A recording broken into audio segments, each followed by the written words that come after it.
বিশাল পরিসরে জমকালো আয়োজন, প্যান্ডেলে বাঁধা শত শত গরু ছাগল, ধোয়া মোছা চলছে আলুর। আরেক পক্ষ ব্যস্ত চুলায় রাখা হাঁড়ি নাড়তে। একটি দুটি নয়, পুরো ৩,০০০ চুলায় চলছে বিশাল এই রান্নার আয়োজন। প্রতিটি ডিপার্টমেন্ট মানেই একটি সুসংগঠিত রান্নার ইউনিট। আগুনের তাপমাত্রা, পানির যোগান এবং সঠিক সময় সবকিছু নির্দিষ্ট নিয়মে পরিচালিত হচ্ছে। কর্মীরা দলে দলে কাজ করছে, কেউ ইটের হাঁড়িতে দানার মতো পেঁয়াজ মশলা চাল ঢালছে, কেউ বা বড় হাঁড়ির পাশে দাঁড়িয়ে কাজ করছে। প্রতিটি বিভাগে থাকা স্বেচ্ছাসেবক ও কর্মীরা পর্যাপ্ত প্রশিক্ষণ ও নিয়মে কাজ করে যাচ্ছে যেন রান্নার মান ও সুরক্ষা বজায় থাকে।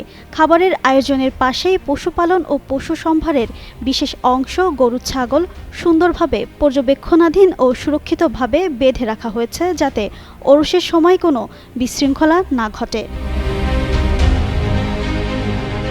বিশ্ব জাকের মঞ্জিলে বার্ষিক ওরস শরীফকে কেন্দ্র করে করা হয়েছে এমন রান্নার ব্যবস্থা যা বহু মানুষের মন জয় করেছে। আয়োজন কমিটি জানায়, ওরসের এই ৩,০০০ চুলায় প্রতি ঘন্টায় ২ লাখ লোকের খাবার রান্না করা হয়। ৩০,০০০ স্বেচ্ছাসেবী এ কাজে নিয়োজিত। ৪ দিনে অন্তত ১.৫ কোটি লোক এখানে খাবার খেয়েছেন। ফরিদপুরের সদরপুরে অবস্থিত বিশ্ব জাকের মঞ্জিলে উপমহাদেশে প্রখ্যাত সুফি সাধক হজরত মাওলানা শাহ সুফি খাজা বাবা ফরিদপুরী নকশবন্দি মুজাদ্দেরি বার্ষিক ওরস শরীফে এই আয়োজন করা হয়।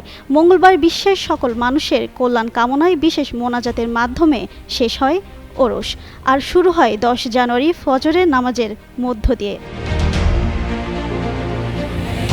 এখানে শুধু রান্না নয়, খাবার পরিবেশন, পর্যাপ্ত হেফাজত করা হচ্ছে মানুষের নিরাপত্তা ও স্বাস্থ্যের খেয়াল রেখে।